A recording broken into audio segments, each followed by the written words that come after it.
La leçon G porte sur les observateurs d'état. Alors le filtre de Kalman peut être vu comme un observateur d'état euh, dans le cas où les systèmes sont linéaires avec un bruit gaussien, euh, blanc indépendant. Bon, en général, lorsqu'on a affaire à des systèmes plus généraux, comme c'est le cas en robotique, on a en effet une équation d'état, une équation d'évolution, x point égale f de x u, et une équation d'observation, y égale g de x. Et dans un contexte de contrôle, souvent on procède en deux étapes.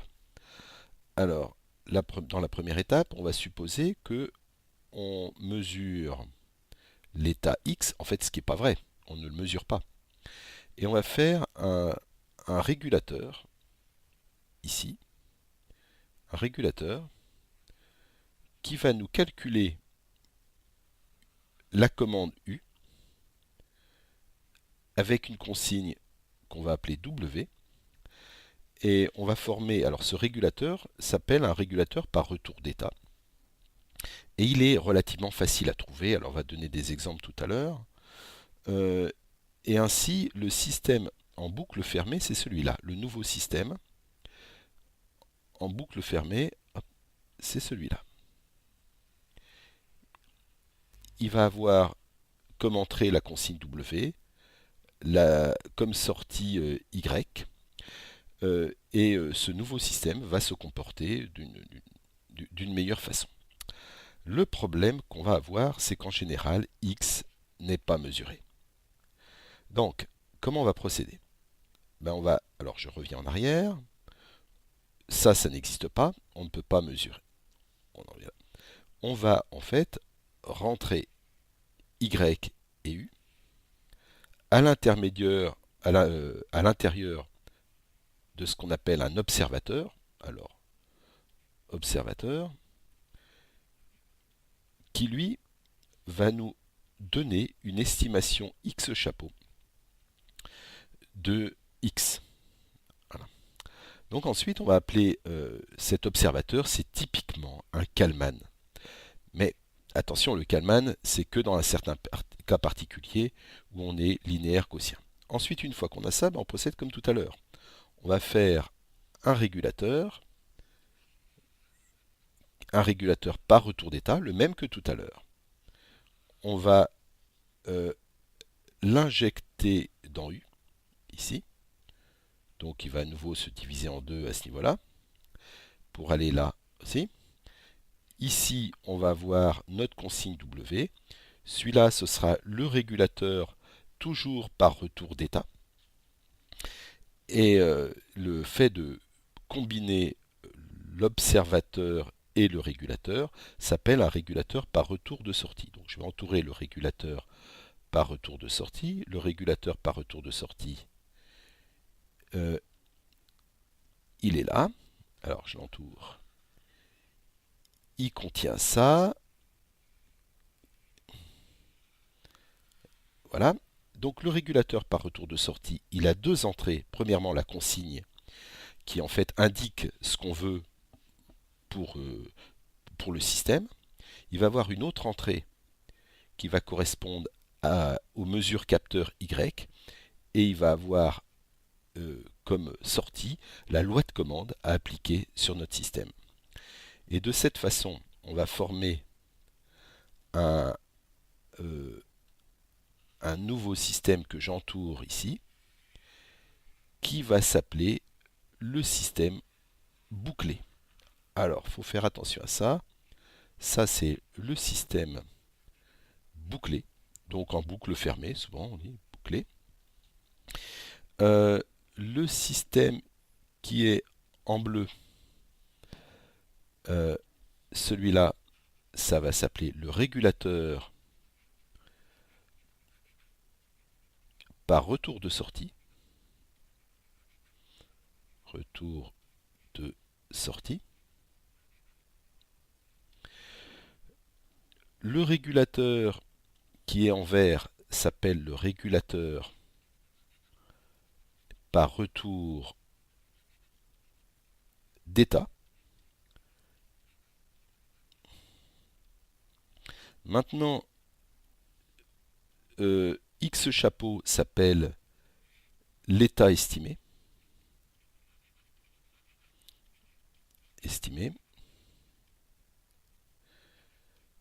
Ici, on a l'observateur d'état, et ici, le système initial. Donc en ce qui concerne le passage du discret au continu, enfin plutôt du continu au discret, on va s'intéresser au filtre de Kalman-Bussy. Alors le filtre de Kalman-Bussy, ça peut être vu comme une extension du filtre de Kalman au cas continu. Donc on considère un système qui est décrit par x point, alors qui est linéaire, a qui dépend du temps. On va avoir ici x qui dépend du temps. Donc celui-là aussi on pourrait dire qu'il dépend du temps. Plus une entrée, u qui dépend du temps. Donc là maintenant on a une équation différentielle et non plus une équation de récurrence comme on avait tout à l'heure. Plus un bruit qui dépend aussi du temps, qui lui va être blanc et gaussien. Alors attention à la situation d'un bruit blanc gaussien en continu. Il a une puissance infinie. On ne va pas trop rentrer là-dedans, mais je vais quand même essayer de l'expliquer. Brièvement, alors juste une fois que j'ai écrit ces équations, et puis on a une sortie, y qui dépend du temps, qui est égal à c qui dépend du temps, x t plus un bruit, bêta qui dépend du temps. Alors, ce système, ça va être un système pour lequel on a une sortie, y de t, et on veut faire une entrée u de t qu'on l'on connaît. Et on veut faire un observateur, θ, mais continu. C'est-à-dire que à partir de u et de y qui dépendent tous les deux du temps, on va fabriquer un observateur qui, de façon continue, va nous sortir x chapeau qui dépend du temps et en même temps une matrice de covariance qui va dépendre du temps. Alors attention, ici on n'a plus des k plus 1 qui dépendent de k, c'est plus ça du tout, on n'a plus d'équation de récurrence, on va avoir des équations différentielles du type x chapeau point t égale gamma point t égale, donc des équations différentielles et non plus des équations de récurrence. Donc on va voir comment on procède, et pour cela, on va... Ah oui, je devais expliquer aussi cette notion de bruit blanc à de puissance infinie, des outils qui ne sont pas forcément faciles à comprendre, qu'on a vu quand même dans l'exercice de la marche aveugle. Alors pour bien le comprendre, c'est si jamais je prends une particule, alors c'est toujours l'exemple du mouvement brownien, je prends une particule, et sur cette particule, je peux exercer une force. Alors, cette force, elle est constante, et puis toutes les secondes, je change cette force. Alors ça, c'est la force. Donc, si toutes les secondes, je change la force, voilà ce qui va se passer. Elle va aller tout droit, elle va accélérer, et puis après, je tire au hasard la force, puis elle va changer. Donc, ça va modifier sa trajectoire, avec une certaine vitesse. Avec son inertie, je vais modifier la force. Par exemple, je la mets de ce côté-là. Donc, avec son inertie, elle va continuer. Et puis ensuite, une autre force, par exemple là-bas, bon, ça va décrire, on se rend bien compte, une trajectoire aléatoire. Bon, si au lieu de changer toutes les secondes, je change toutes les dixièmes de seconde, ben la trajectoire, elle va être beaucoup plus petite. C'est-à-dire au bout de 1 minute, je vais faire ça, alors qu'avant, dans le cas où je changeais toutes les secondes, au bout d'1 minute, j'étais déjà très loin. Et puis si maintenant je le fais tous les centièmes de seconde, pour la même force, par exemple autour de 1 newton, eh ben, je vais tourner autour du point zéro, et puis à la fin, ma particule va vibrer, ou voire même, elle ne va plus bouger. C'est-à-dire que pour avoir une influence, il faut que la puissance du bruit, alors la force peut être vue comme un bruit ici, un bruit aléatoire, tende vers l'infini pour que l'influence sur la trajectoire soit la même. C'est pour ça qu'ici, d'un point de vue mathématique, le bruit blanc, c'est quelque chose d'aléatoire, c'est un bruit blanc aléatoire. Si je voulais le dessiner dans le temps, alors, comme tout à l'heure, je disais ma force, si elle change toutes les secondes, alors si je voulais le dessiner dans le temps, ce ne serait pas facile un bruit blanc. alors, je vais essayer quand même de le dessiner. Alors, donc, ce serait des choses. Alors, un bruit blanc, c'est par exemple une croix, alors sachant que voilà, ça c'est un bruit gaussien, bon, des fois positif, des fois négatif. En tout cas, il n'y a aucune corrélation entre l'instant K et l'instant K plus 1. Ça, c'est en discret. Maintenant, si j'essaye de le dessiner en, euh, en continu, ben, il va valoir, c'est plus possible de le représenter de cette façon-là. Il faudrait le représenter par des sortes de pics de Dirac. Alors, pas facile, hein. Des pics de Dirac. Alors attention, qui vont à l'infini normalement. Un coup positif, un coup négatif, un coup positif, un coup négatif. Et la puissance d'un bruit blanc, pour qu'il ait une influence sur ma particule, devra être de puissance infinie, c'est-à-dire je dois aller à l'infini, et entre l'instant t et l'instant t plus dt, il n'y a aucune corrélation. Donc attention, c'est un outil mathématique qui est complexe, et je ne vais pas trop en parler ici. Donc attention à cet objet-là, et cet objet-là aussi, hein, bien sûr. Donc je vais en revenir à bon, ce que je connais. Je vais donc partir d'un fil de Kalman classique, que voilà. Ce fil de Kalman classique, il a été conçu pour des systèmes discrets. Bon, je vais partir de ça. Donc c'était xk plus 1 est égal à ak xk plus uk plus alpha k. Donc ça, je le maîtrisais très bien. Yk égale ck xk plus bêta uk plus bêta k. Ce système-là, c'était un système discret.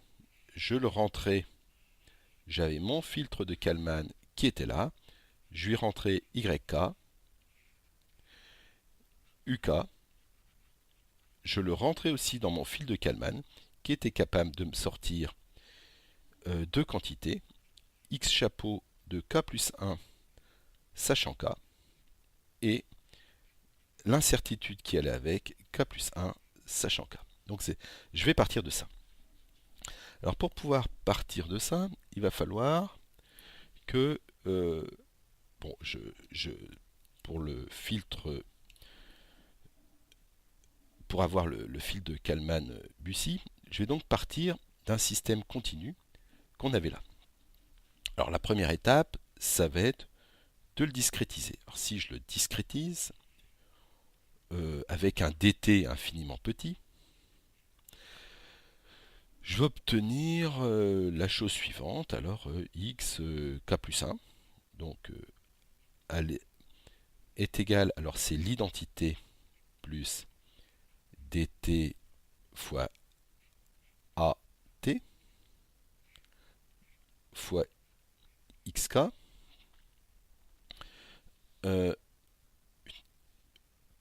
plus dt uk plus un bruit, alors que je vais appeler alpha k, qui va être lié à ce alpha t.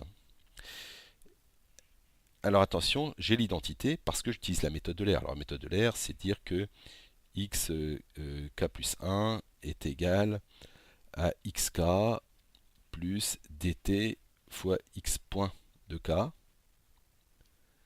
sachant que x point, je l'avais ici. Ok.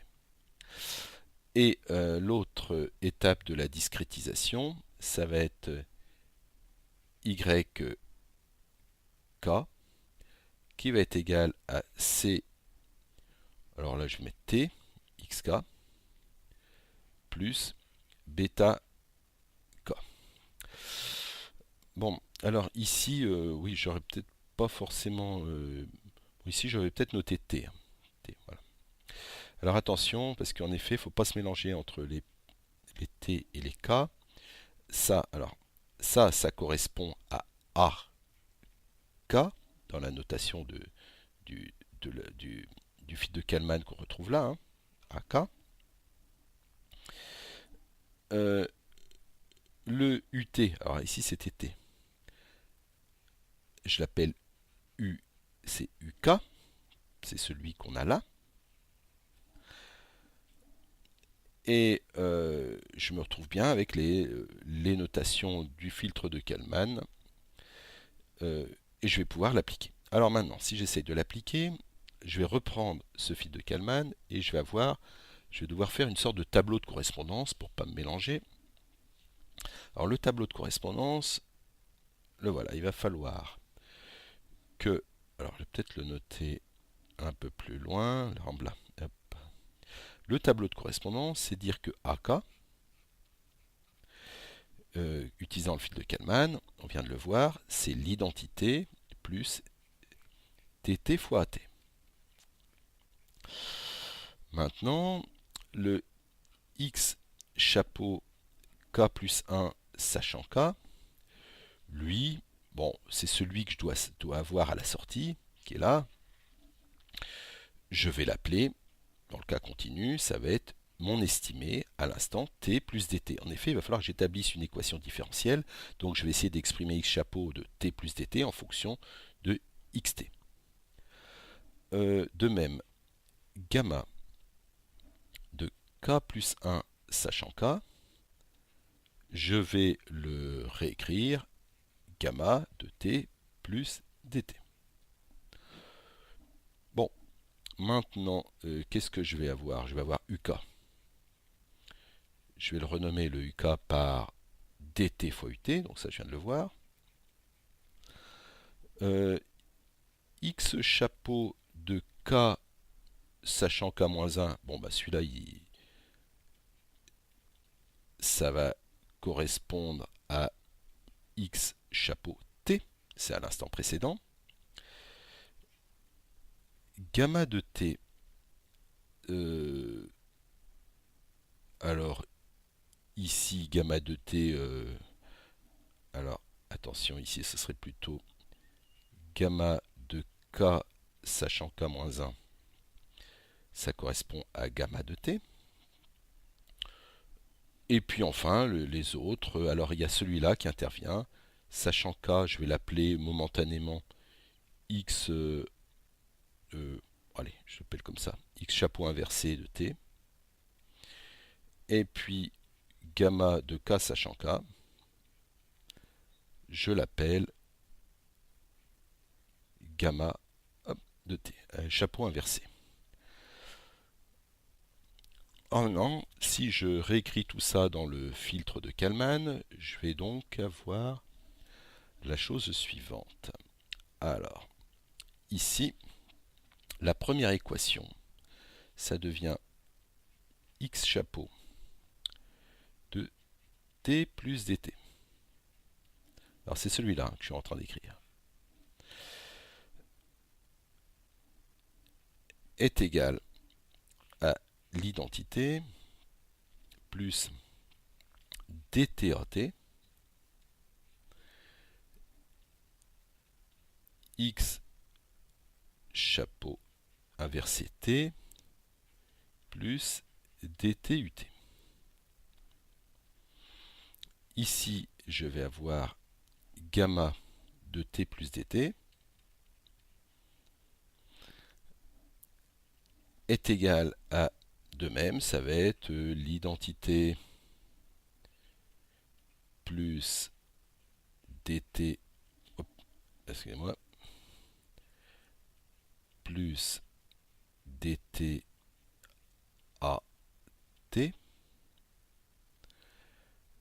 Ensuite, je vais avoir gamma inversé de chapeau de t fois identité plus dt à t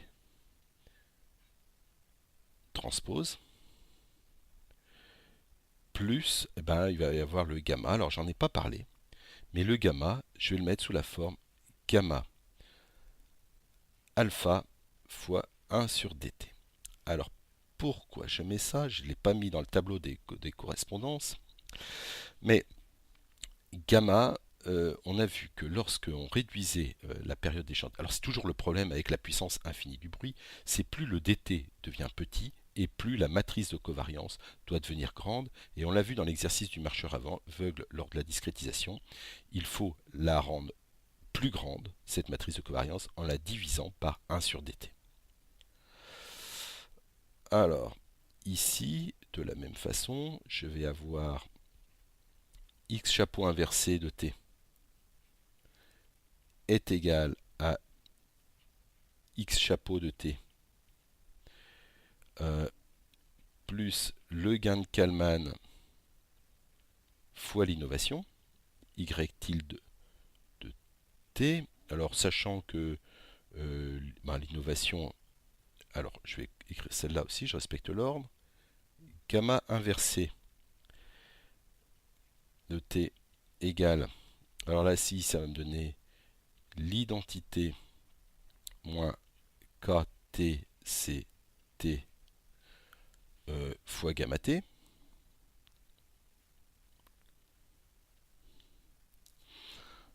Ensuite, je vais avoir y tilde, l'innovation est égale à yt moins c qui dépend de t fois x chapeau t. En ce qui concerne st, ça va être égal à ct gamma t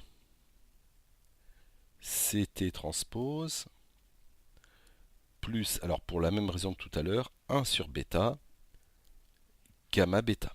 Alors en effet, c'est peut-être pas la même explication que pour le marcheur aveugle, mais si jamais j'avais un bruit qui n'était pas de puissance infinie pour le bruit de mesure, ben j'ai une information, enfin dans un tel cas, j'aurais une information infinie en un temps infiniment court.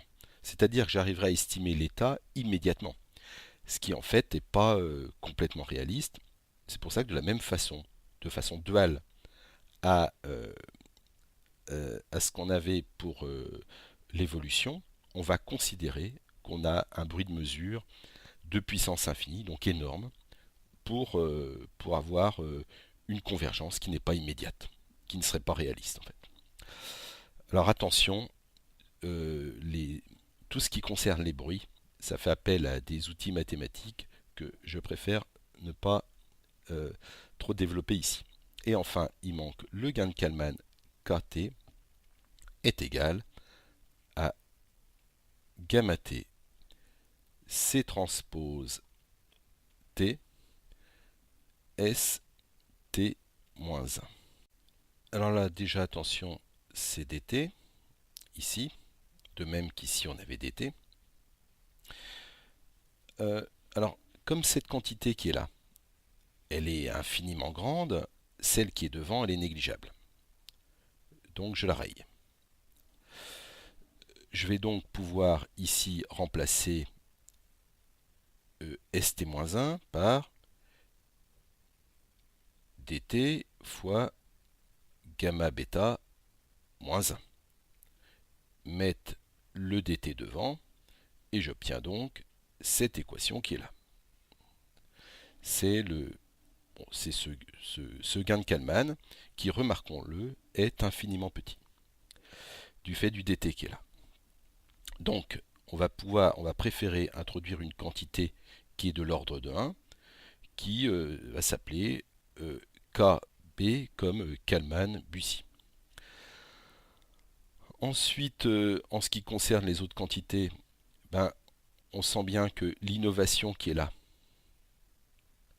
je vais la mettre ici. Cette quantité qui est là, je vais la mettre là. De même, la quantité qui est là, je vais la mettre ici. Et j'obtiens les équations qui sont données ici. Donc elles sont un peu plus simplifiées avec alors, une fois que j'ai ça,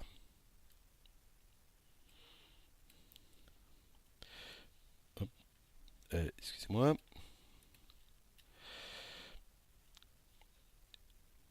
je vais donc renommer partout où j'ai le gain de Kalman. Alors le gain de Kalman, il est ici.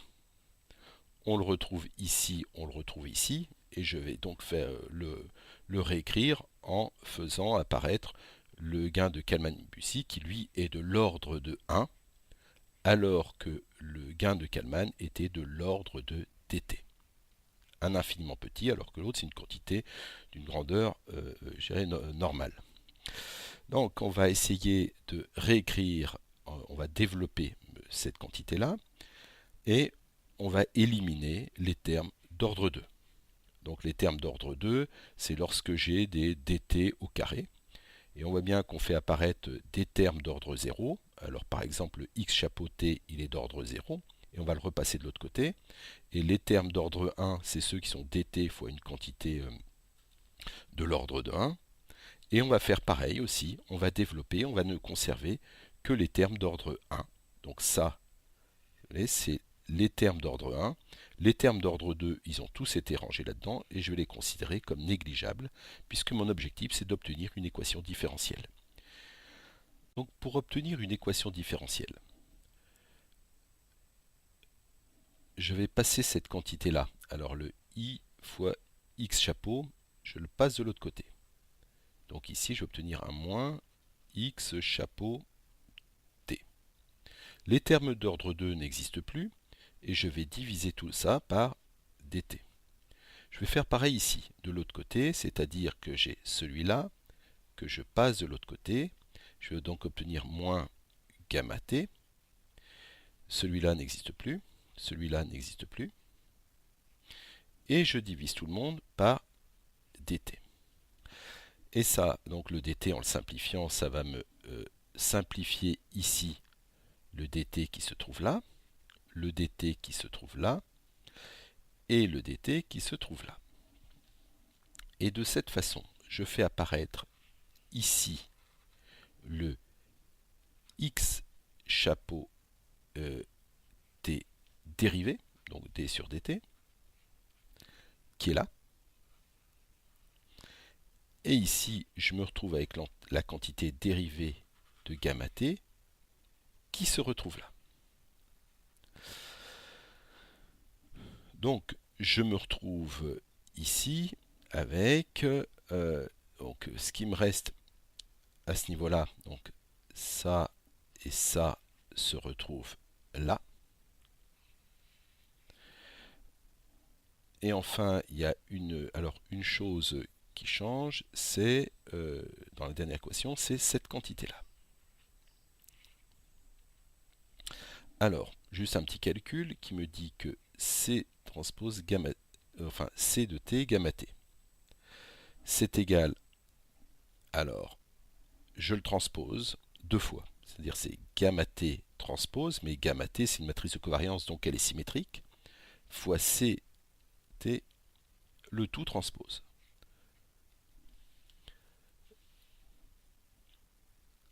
Et ça, c'est égal à k puis donc là j'utilise cette équation-là. C'est k Bussy multiplié par gamma bêta transpose. Et ça, c'est égal, alors je retranspose à nouveau, comme gamma bêta est symétrique, ça va me donner gamma Bussy, gamma bêta multiplié par k Bussy transpose. Et cette quantité-là, c'est celle que je retrouve là. Donc ici, ce filtre qu'on vient de dessiner là,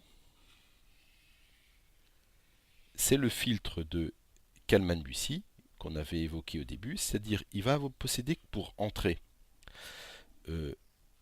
UT qui est continu, il va posséder comme autre entrée les matrices de covariance gamma bêta. Alors attention, là on est en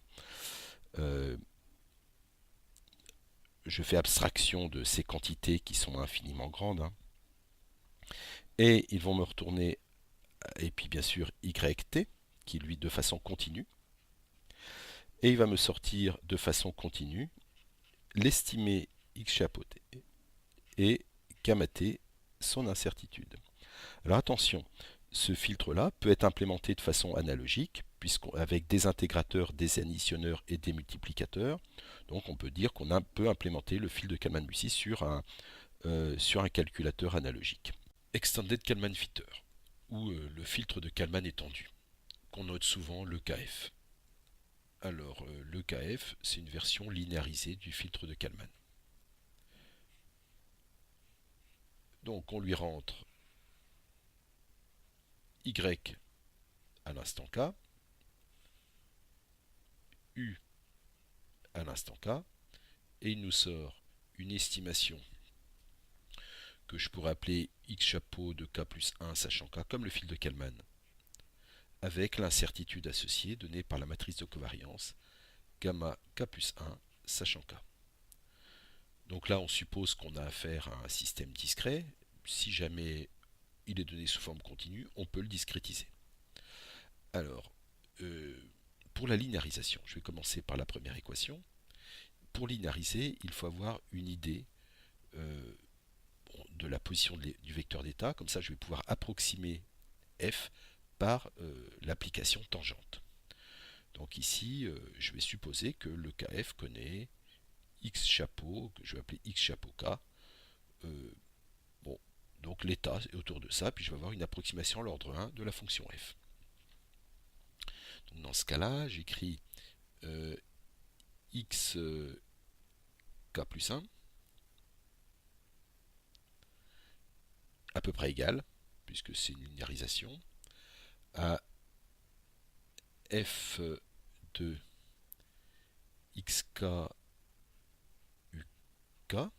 Alors là, c'est une approximation, donc je prends x chapeau. Alors je décale un peu ça, voilà. Plus la dérivée partielle de f par rapport à x, donc par rapport au premier argument, de au point x chapeau k uk. Alors uk, je connais exactement, j'ai pas besoin de, c'est pas comme l'état, donc je n'ai pas besoin de linéariser autour d'un point. Multiplié par xk moins x chapeau k. Donc voilà l'expression du plan tangent, une application linéaire en xk. En ce qui concerne la deuxième, alors je vais avoir yk. Alors je vais peut-être le décaler un peu pour qu'on le voit mieux, voilà. Yk, pareil, à peu près égal à g de x chapeau k plus, alors là j'ai qu'un seul argument, donc j'ai pas besoin d'utiliser la dérivée partielle, directement je peux écrire un d droit, dg de x chapeau k sur dx multiplié par xk moins x chapeau k. Alors rappelons que x chapeau k est connu, c'est une approximation. Alors maintenant je vais, xk est connu, u est connu, donc ça c'est une matrice que je connais et que je vais bien évidemment appeler AK. De même, cette matrice là je la connais et je vais l'appeler BK, CK. Voilà. Alors, par contre, j'ai toujours ces objets-là là, qui viennent m'embêter. Donc, il va falloir que je m'en débarrasse de la façon suivante. Alors, je vais passer ces éléments. Alors, les éléments qui sont là, comme celui-là et celui-là, je vais les placer de ce côté-là. De façon à avoir quelque chose du type ici, CK fois XK. Alors attention, je vais l'écrire un peu plus à droite pour me laisser un peu de place. Et ici, je veux du CK fois XK. De même ici, je veux, alors bon, je dispose à peu près mes calculs, je veux du AK fois XK pour pouvoir utiliser le fil de Kalman plus ce qui va correspondre à U. Donc ici, je vais avoir mon XK k plus 1 égale, alors j'ai AK plus U que je suis censé connaître, mais cette quantité-là, je la connais, cette quantité-là, je la connais, donc ici, je vais avoir f de x chapeau k UK,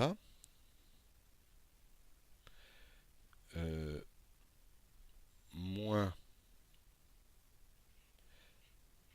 AK x chapeau k,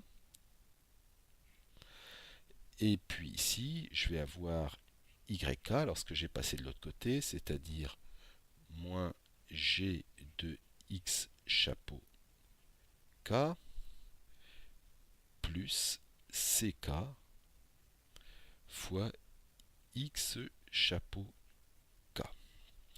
Alors en effet, ça me permet de faire apparaître ici une quantité que je connais, qui joue le rôle de U. Je vais l'appeler par exemple VK, qui va jouer le rôle de U. Et de même, ici, je fais apparaître une quantité que je connais, qui va jouer le rôle de mesure, que je vais appeler ZK. Et à partir de ce moment-là, je vais pouvoir utiliser le filtre de Kalman, puisque j'ai des équations linéaires qui correspondaient à ce que j'avais lorsque j'avais conçu le filtre de Kalman. Alors attention, ici on a des erreurs de linéarisation. Ici on a linéarisé, donc ici j'ai mis que c'était à peu près, mais le à peu près, lorsqu'on est dans un contexte de filtre de Kalman, on dit que c'est exactement égal plus un bruit. Alors ici je vais mettre plus alpha k, et puis ici je vais mettre plus bêta k, pour considérer que tout ça c'est du à peu près ou égal. Alors ici j'ai un vrai égal maintenant. Voilà.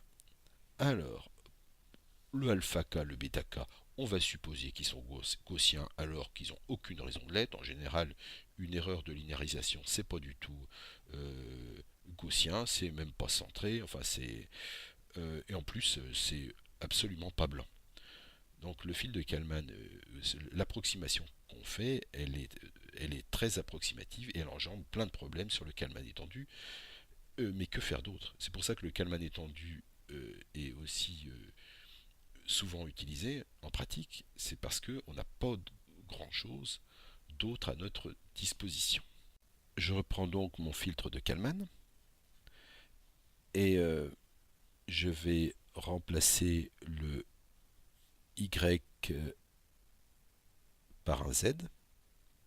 Donc ici j'ai bien Z tilde, donc celui qui est là. Ici je vais avoir Z. Bon, je vais réécrire cette ligne-là en disant que c'est YK, alors c'est ce qui est là, hein. Donc c'est YK moins G de X chapeau K. Alors X chapeau quoi? C'est X chapeau K, ça correspond à l'estimé que j'ai. Donc ici, pour l'état. Donc ça va être X de K, sachant K-1.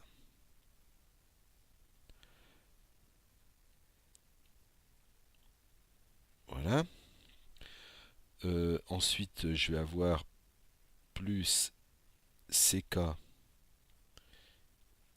X chapeau, toujours l'estimé, c'est K, sachant K-1.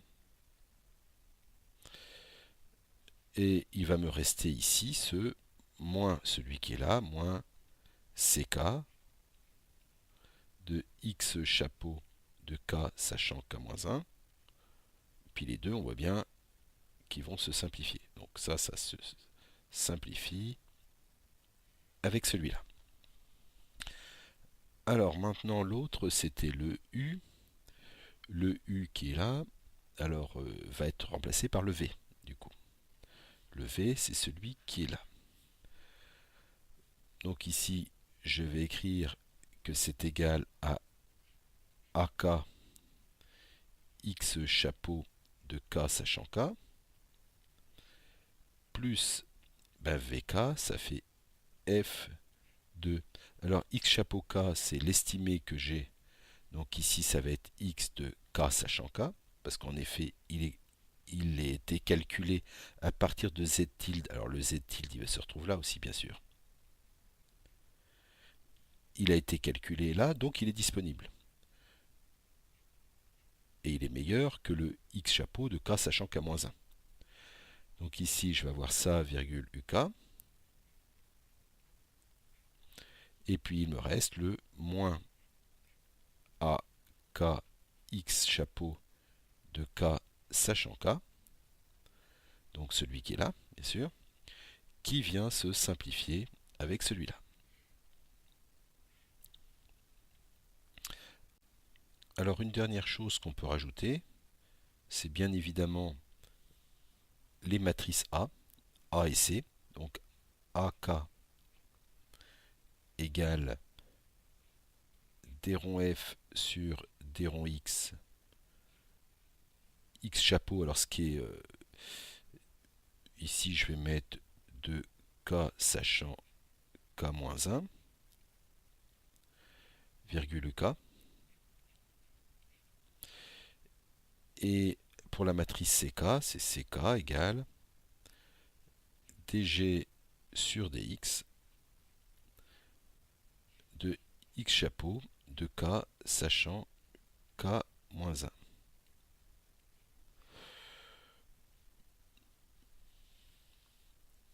Donc cet ensemble-là que je vais entourer forme le filtre de Kalman étendu. Donc attention, bon, ça j'en ai pas vraiment besoin, puisque ça a été rayé. Alors ça n'existe plus, ça n'existe plus. Enfin, cette ligne-là, elle n'existe plus puisqu'elle a été remplacée par la suivante. Ça n'existe plus. L'entrée du filtre donc de l'EKF, de filtre de Kalman étendu, ça va être bien sûr les mesures YK, UK, ainsi que, on pourrait dire les fonctions F, la fonction G, gamma, alpha, etc. Et enfin, les sorties, ça va être X chapeau de K plus 1 sachant K, et la matrice de covariance associée, gamma de K plus 1 sachant K. Donc ce filtre de Kalman étendu, rappelons-le, linéarise autour d'une estimation du vecteur d'état. Un de ses principaux problèmes, c'est au niveau de l'initialisation. Lorsqu'on ne sait pas à l'initialisation où se trouve l'état, souvent l'estimé va se trouver loin, on va linéariser à un endroit qui n'est pas le bon, et le filtre de Kalman étendu donne souvent n'importe quoi si l'initialisation n'a pas bien été faite.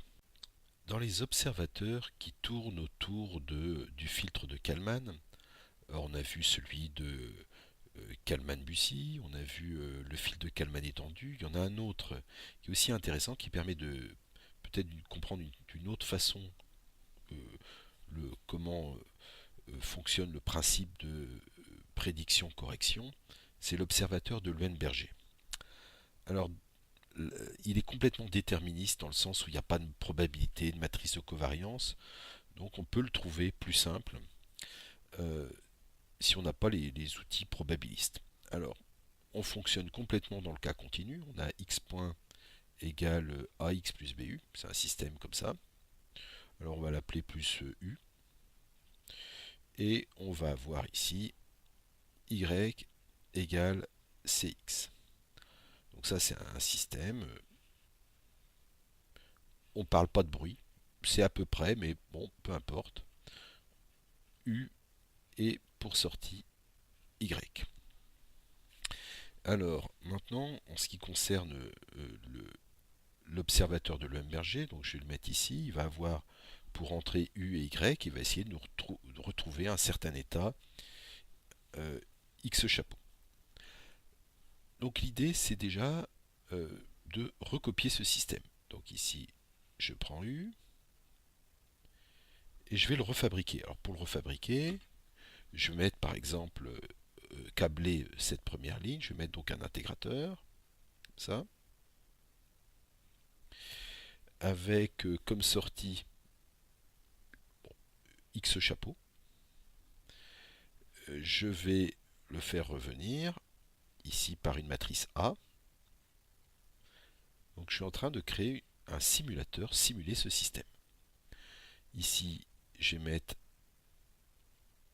un additionneur, je vais mettre A ici, et je vais mettre U là. Et si je mets la matrice C ici, je me retrouve avec un Y chapeau qui devrait normalement, puisque c'est les mêmes équations, ressembler à Y, seulement la différence, c'est l'initialisation. Donc on comprend bien l'idée de recopier, c'est ce qu'on a vu pour la prédiction, le fait de recopier le système va nous donner déjà une première estimée.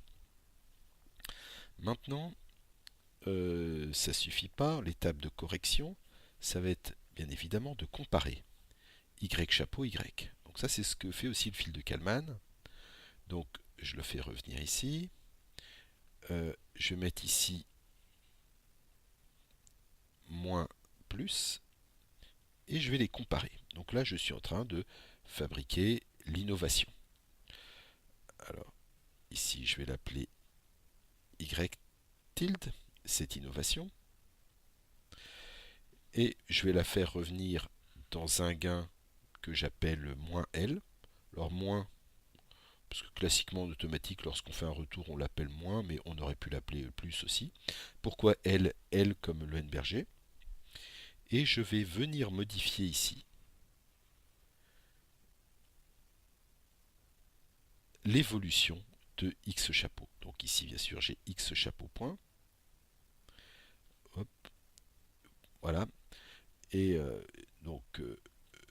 donc c'est le. Ici, on a en vert l'étape de correction et en noir, c'est l'étape de prédiction. Alors maintenant, ce qu'on peut essayer alors, qu'est-ce que l'observateur là-dedans? L'observateur, ou le filtre, si on préfère, ça va être tout ça. Il va avoir pour entrée U et Y. Il va avoir pour sortie, alors là je vais pouvoir le sortir ici. Il va avoir pour sortie X chapeau. Mais attention, il n'y a pas cette notion de matrice de covariance. Mais il y a quand même cette notion de prédiction-correction. Alors maintenant, on va faire les calculs qui vont autour pour montrer que tout se passe bien, tout se passe pas trop mal, disons. Alors, on va faire une sorte d'erreur que je vais appeler epsilon, qui va être formée de x chapeau moins x, qui correspond à l'erreur entre l'état estimé x chapeau et l'état réel x dont je ne dispose pas normalement. Alors c'est ce que je vais faire. Je vais donc soustraire. Je vais bon, si vous voulez, je vais déjà prendre les équations d'état de ça. Et le vecteur d'état c'est x chapeau. Je réécris x chapeau point égale a x chapeau. Bon, de ce fait là. Ensuite, je vais avoir plus BU, plus U.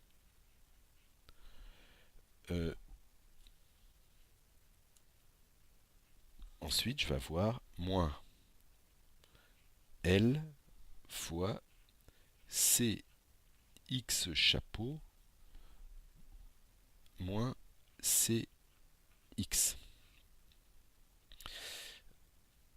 Alors, j'avais aussi, rappelons-le, l'équation x point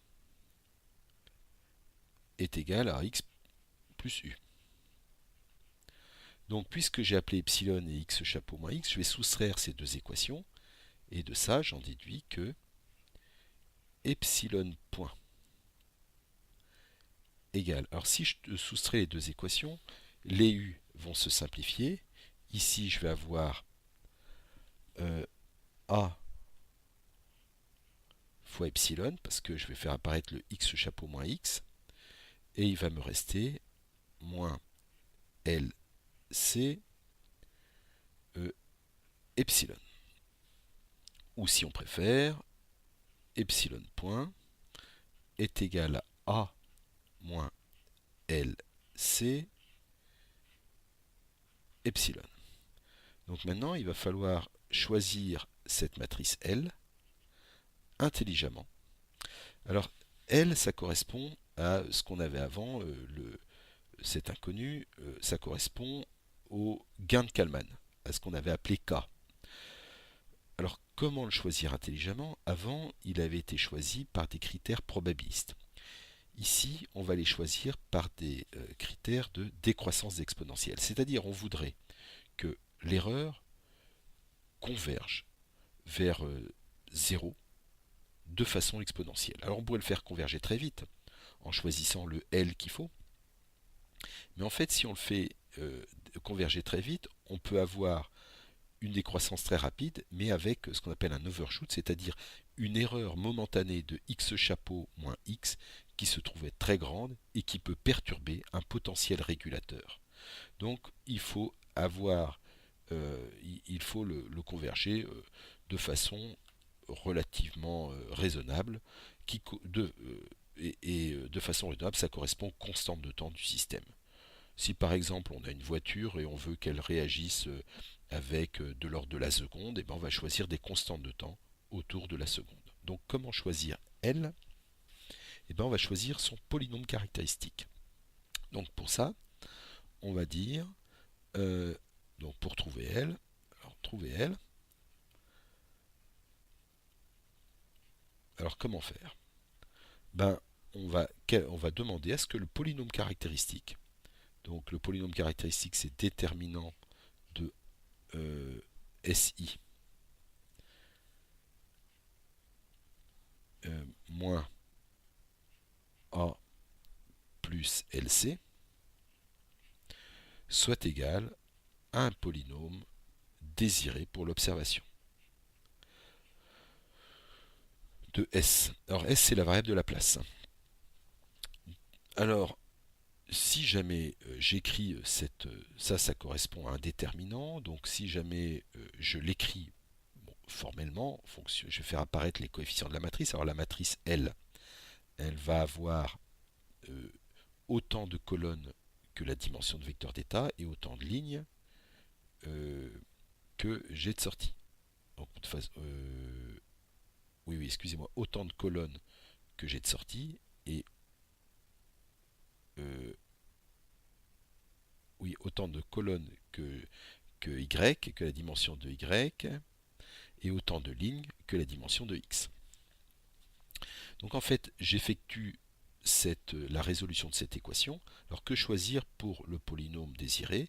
Si je veux, par exemple, que des constantes de temps égales à moins 1, par exemple, pour avoir du exponentiel moins t, je veux des valeurs propres ou des racines pour mon polynôme caractéristique qui soient égales à moins 1.